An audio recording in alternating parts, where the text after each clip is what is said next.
Hello friends, welcome to my blogging channel. তো তোমাদেরকে নতুন একটা ব্লগে নতুন একটা সকালে অনেক অনেক স্বাগত।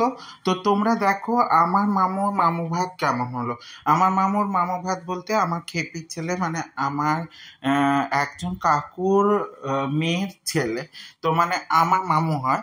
তো মামুর মামু ভাত ছিল, ওর অন্নপ্রাশন হয়ে গেছে। তো মামা বাড়ির যে ভাতের অনুষ্ঠান, সেই অনুষ্ঠানে কিন্তু আমরা চলে গেছি। মামুর মামু ভাতের খাওয়ার একদম রেডি দেখো।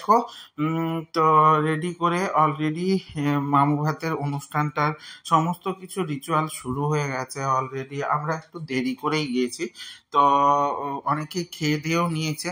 তো তোমরা দেখো কত ধরনের আইটেম হয়েছে, রাইস, ফ্রাইড রাইস, 5 রকম ভাজা, তার সঙ্গে সঙ্গে চিংড়ি মাছ, পটলের তরকারি, ফুলকপির তরকারি, সমস্ত দিয়ে একটা মিক্সড সবজি। তার সঙ্গে সঙ্গে হয়েছে আরো এক ধরনের সবজি, ডাল, তার সঙ্গে মিষ্টি 5 রকম, দই, পায়েস, তার সঙ্গে পাঁপড়, মুগশুদ্ধি হিসেবে পান। তো সবকিছু হয়েছে। তো আমরা কিন্তু খেতে বসে গেছি। দেখো ফ্রাইড রাইস দিয়ে দিয়েছে প্রথমে।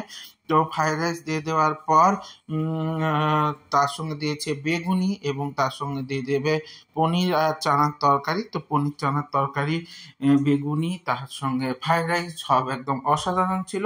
তার সঙ্গে দিয়ে দিয়েছে চাটনি। তো দিয়ে দেওয়ার পর আমি একটু বলি, আমাদের যে সম্পর্কগুলো আছে, তো যেগুলো মানে রক্তের সম্পর্ক, সেই সম্পর্কগুলো কাছের, কিন্তু অনেক সময় কি হয়ে যায় বলতো, তাদের এত কিছু এক্সপেকটেশনে, এত কিছু বাধা বিপত্তির মাঝখানে সম্পর্কগুলো ক্লেশ বা লেস কোথাও না কোথাও ছেড়ে যেতে শুরু করে। তো সেরকম একটা সংকল্পিত জায়গা থেকে অনেক সময় দেখা যায় রক্তের সম্পর্কে বাইরেও অনেক সম্পর্ক গড়ে ওঠে, যেই সম্পর্কগুলো আমাদের অনেক কাছের এবং অনেক আপন বলে মনে হয়। তো সেরকম একটা সম্পর্ক হচ্ছে আমার সঙ্গে খেপি। তো খেপি আমার বাবার কলিগের মেয়ে। তো ও আমার ছোট্ট বোনও। তো ওর কোনো ভাই নেই, ও আমাকে ছোটবেলা থেকে ভাই বা দাদা, মানে দাদা হিসেবে প্রচুর পরিমাণে ভালোবাসতো, আর ও আমাদের মিষ্টি বোনও।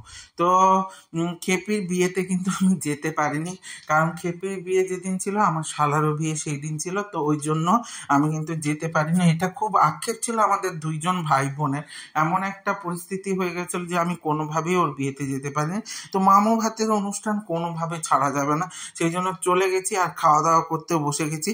খেপি কিন্তু আমাদের সঙ্গে খেতে বসছিল, জামাই আলাদা বসছিল। খেপি বলছে আজকে আমি দাদা বৌদিদের সঙ্গে খাবো। তো তখন জামাই বললো তুমি তাহলে দাদাদের সঙ্গে বসো, আমি আলাদা বসে যাচ্ছি।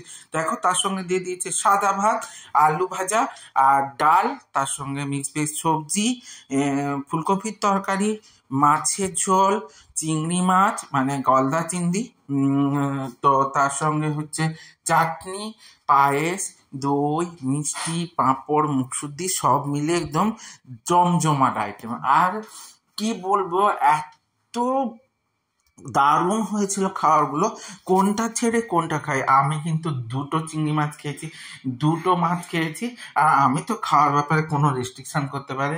তো খেপি নিজে বসে থেকে খাইয়েছে, দাদা খেতেই হবে তোমাকে। আর আমি খেতে ভালোবাসি, এটা খেপি ছোটবেলা থেকেই জানতো।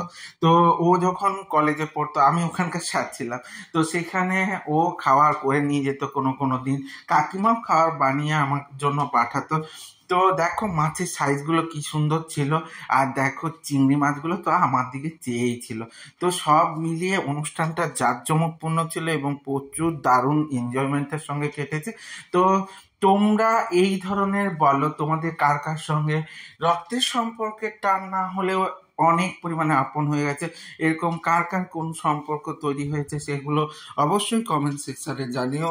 তো দেখো পায়েসের কালারটাও যেমন সুন্দর, আর পায়েসটা একদম পারফেক্ট হয়েছিল। তো সবকিছু খাওয়ার মাঝখানে সব থেকে বেশি যেটা ছিল সেটা হচ্ছে আন্তরিকতা এবং ভালোবাসা।